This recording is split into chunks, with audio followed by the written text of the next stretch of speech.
Bonjour, bienvenue dans les contes de la cave. C'est vrai, on approche d'Halloween. J'ai une petite histoire pour vous. Fanny, elle aime aller dans les bals. Et dans le village, il y en a un. Alors, elle y va. Dans le bal, elle voit un homme. Mais alors, très beau, très bien habillé. Un noble, certainement, se dit-elle. Et ce noble, cet homme magnifique, invite Fanny à danser. Ils ont dansé toute la nuit. Oh, ça y est, les fantômes arrivent. Oh là là. Et donc, ils dansent toute la nuit. Quand le bal se termine, eh bien, cet homme ramène Fanny chez elle et, en chemin, lui demande si elle serait d'accord de l'épouser. Elle est surprise.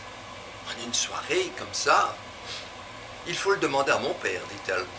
L'homme va voir le père, lui demande si celui-ci serait d'accord que les fiançailles se fassent. Le père se dit, en voyant l'homme, c'est un homme riche, moi je n'ai pas le sou, si ma fille accepte. D'accord, dit-il, nous nous fiançons ce soir et le mariage sera dans une huitaine. Et 8 jours plus tard, ils sont mariés. Ils passent la nuit de noces.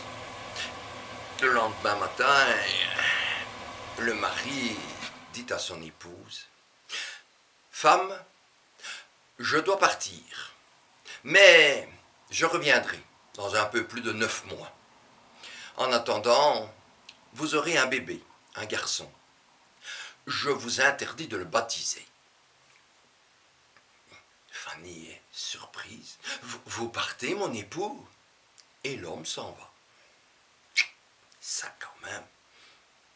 Et 9 mois plus tard, un petit garçon vient au monde. Fanny ne peut pas faire baptiser l'enfant. Son mari lui a dit de ne pas le faire. Alors, elle le tient. Mais les grands-parents et les voisins, tout le monde lui dit, « Mais Fanny, il faut le baptiser. Regarde, il est chétif, il est petit, il n'a pas l'air bien. S'il n'est pas baptisé, il n'ira pas au ciel. » Voyant que Fanny ne voulait pas faire baptiser l'enfant, les grands-parents et les voisins et les amis ont pris le bébé et sont partis à l'église pour le faire baptiser. En chemin, 3 cavaliers arrivent. Ceux-ci se campent devant ces gens qui ont un bébé. L'un d'eux descend, prend le bébé, le met dans ses bras et il remonte sur son cheval et les 3 hommes s'en vont. Quand la porte s'ouvre de la chambre de Fanny, son mari est là. Il tient le bébé dans ses bras. « Ne vous avais-je point dit qu'il ne fallait pas faire baptiser le bébé ?»« Mais je n'ai pas fait baptiser, dit-elle. Je suis au lit, je ne suis pas encore bien. »« Eh bien, sachez qu'il ne faut pas le baptiser. »« Mais pourquoi donc ?»« Vous n'avez donc rien compris, fait l'homme. Je suis le diable, je suis Belzébuth. Et on ne baptise pas un enfant. » Je vais m'en aller. Mais je vais vous demander, et cette fois-ci écoutez, lorsque l'enfant aura 6 ans, vous l'emmènerez à l'école, à l'abbaye, au monastère, là. Il fera ses études jusqu'à l'âge de 10 ans. Et à 10 ans, exactement, je serai là, et je l'emmènerai avec moi. Elle a beau pleurer, rien à faire. C'est le diable. Quand l'enfant a 6 ans, elle le fait aller à l'école. Et les moines trouvent que cet enfant apprend bien, apprend vite, retient tout. Mais quelque chose est quand même étrange.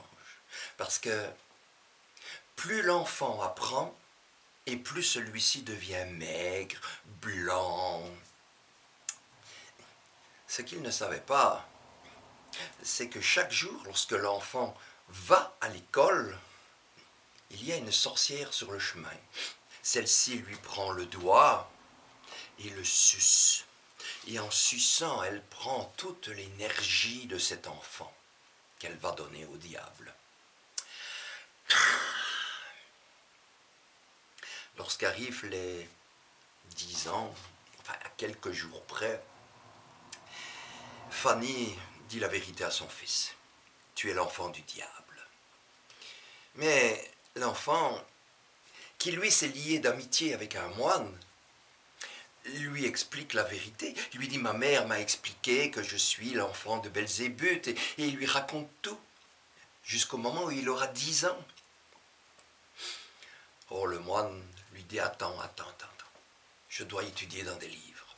Il étudie dans quelques vieux livres, et puis, un matin, il va trouver Fanny, le fils, et il lui dit, voilà, laissez-moi votre fils quelques jours, je dois l'emmener avec moi, juste avant qu'il n'ait ses 10 ans. Et ils partent tous les deux.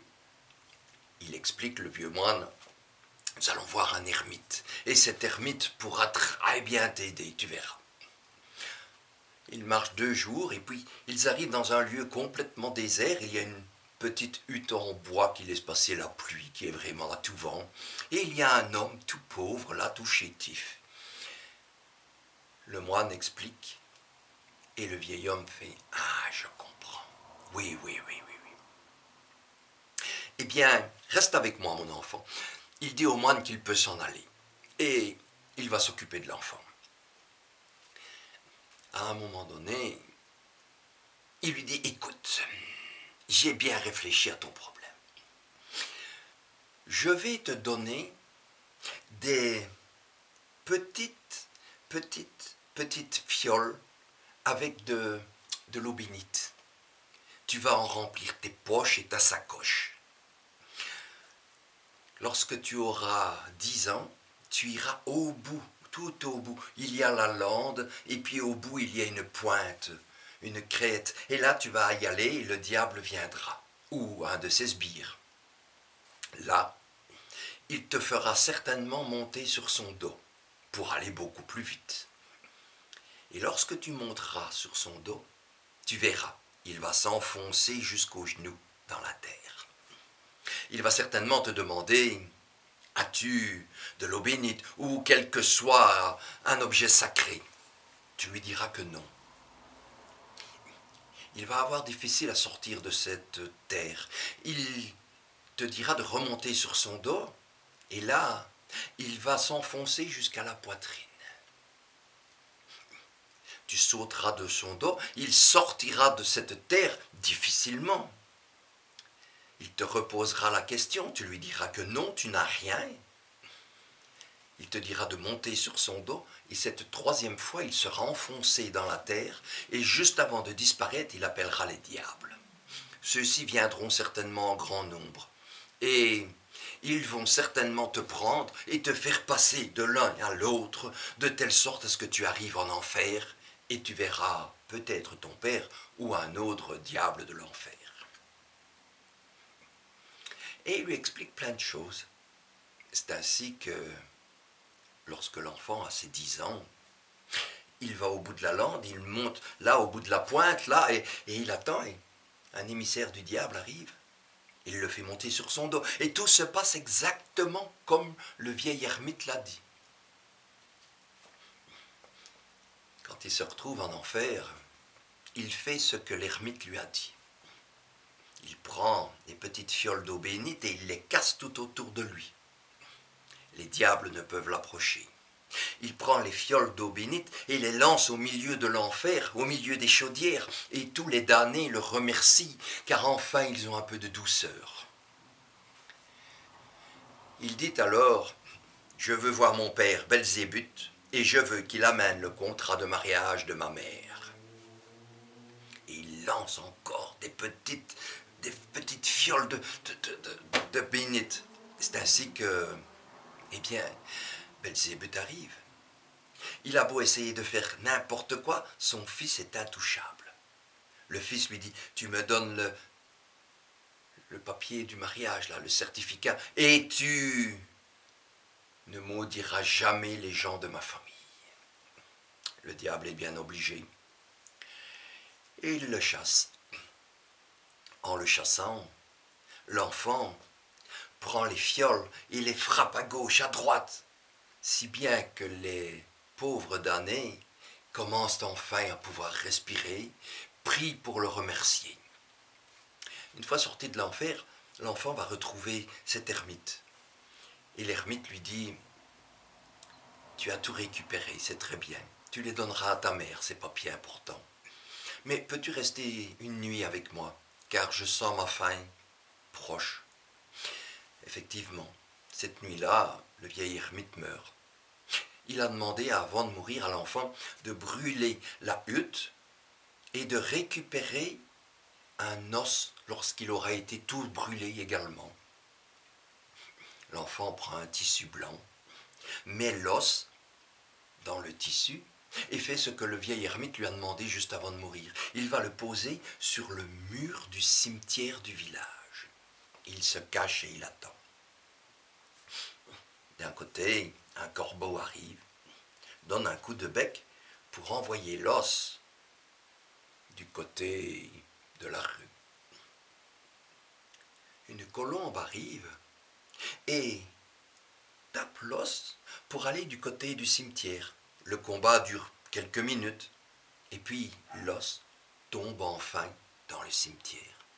L'enfant est heureux. L'âme du vieil ermite est sauvée, il va aller au ciel. En rentrant chez lui, l'enfant a donné le certificat de mariage à sa mère. Celle-ci l'a déchiré, l'a brûlé. Il est devenu un moine. Il est allé là où il avait appris avec les autres moines. Il est devenu un moine, mais pas n'importe lequel. Ce fut le moine qui a fait le plus la chasse aux démons et au diable. Il a été reconnu, sanctifié, canonisé, il est devenu un saint. Mais la maman a eu d'autres enfants et ceux-ci n'ont jamais été embêtés par le diable. Salut mes gens, à bientôt. Merci de m'avoir écouté sur les contes de la cave. Ciao!